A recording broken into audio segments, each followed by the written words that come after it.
back in. We're celebrating with Marky Ramone.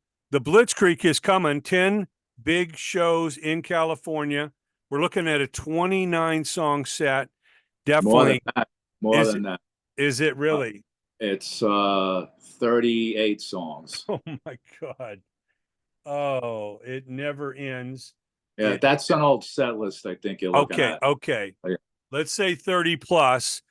Kicking off February 15th in Monterey, 16th in Roseville, 17th San Francisco. So much history with the Ramones there. 18th Yeah. Fresno, 19th Morro Bay, 20th Palmdale, and then of course the mighty Southern California run. LA on the 22nd, 23rd in Orange County, Santa Ana, 24th in Bakersfield, 25th in San Diego. So from the top to the bottom, and you can go Yeah. to markyramone.com for all the ticket information. 10 big Cali shows. Marky, what does California mean to you? Like I said, there's just so much history. The band first, outside of New York, got that airplay out here with Rodney Bingenheimer and so the Whiskey a Go-Go, the first run. Of course, by the time you joined the band, you guys are playing the bigger venues, the Palladium, the Palace, all that, and of course your big final show at the Palace. What in the memories of your career with the Ramones? What does California mean to you? Well, in New York, you got an apple. In California, you got an orange. It's always good to go to someplace totally different than where you came from. So when I go there, I feel a lot looser, you know. Plus, I have a lot of friends there that I know that come to the shows. I see them, I'll visit them. I like cars a lot. So there's a lot of cool cars out there, car shows. I want to car go to culture, man. The convertibles, the old school 50s, 60s. Yeah, it's great. Car museum there. Yeah. So it's a car culture is great there. So in New York, and where I live in Brooklyn, you can't have that because the roads, there's a lot of potholes.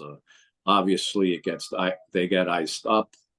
So you really can't have a lot of cars here because it'll ruin their suspensions. And there's nowhere to drive it or park it, for most people. Well, you have a parking space, but the Yeah. thing is that in LA you have the freeways, which are kind of overly congested now, unfortunately. But there's always a place to drive them. There's always a place to go to car meets, and it's a lot of fun, and you meet people there that are outside the music business. That's just the different kinds of people that are into different things. Which but no matter what kind of car they're in, the odds are they're pumping some great music in that car, no matter if it's 50s or 60s, 50s, 60s, all that 70s, whatever it is. You can't have a car, especially a convertible, without at least some kind of sound system in there. Oh yeah, definitely. But we grew up with AM radio. You remember the days when we'd be driving with our parents and we were just hoping for like a great song to come on, AM radio. And it's hard to imagine that we listened to AM radio because, FM started sounding so better. And then we got high fidelity and big booming sound systems. But what was the biggest challenge when you first joined the Ramones? Obviously, Tommy did a great job and those first 3 records and producing the band. What was the most challenging part? Well, I just left Richard Hell and the Voidoids. We did the Blank Generation album.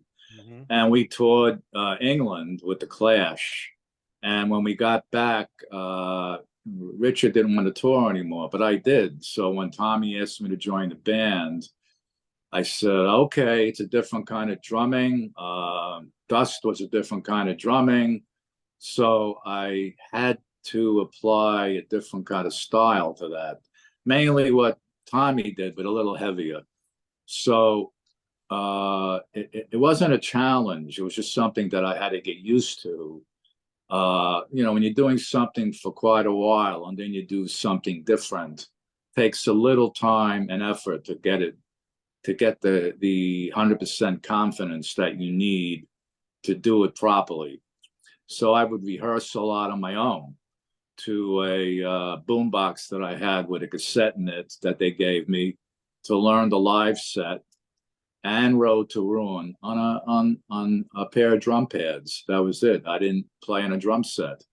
So when I went to rehearse with them, there was a drum set there. We did it. Dee Dee would count off, and that was it.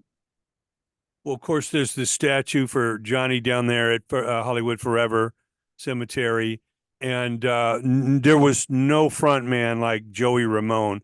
What can you say about what made him special? I mean, he was unorthodox. He was not your typical rock star, but he was perfect for the Ramones. Tell us about what you miss most about Joey. Well, he was a very quiet guy, and he was funny.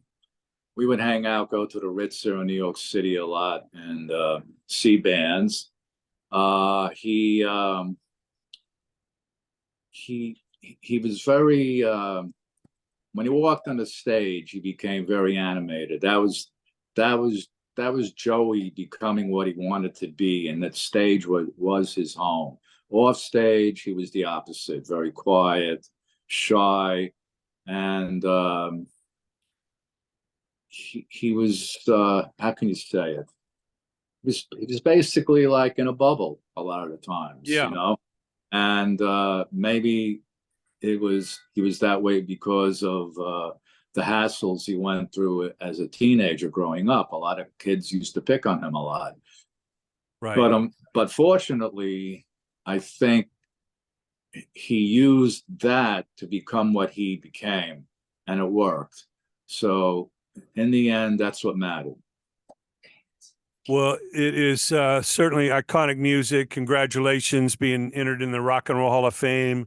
Thank You're in you. our hearts. Like I say, being at that last show at the Palace, it was a who's who that came out to support Yeah, it was you. fun. And yeah, the music lives on. Go see Marky Ramone's Blitzkrieg, February 15th through the 25th, and you will not be disappointed. MarkyRamone.com. Marky, always great to catch up with you. Can't wait Yeah, to see you at the one of Echoplex. We'll see you in LA. Yeah, that's the same place I think the Stones played for their warm-up The show. Stones did a show there. Can you imagine the Rolling Stones playing that same club? That's great. It's good. It's good to play clubs again. And I've been playing a lot of festivals, and it's just good to, get it. It's different. It's just Yeah, a different you kind can of see vibe. the audience. You can see the faces and feel the Yeah, sweat and the yeah. vibe. All right. We'll see you in Cali. Thanks so much. Very good. Speak to you.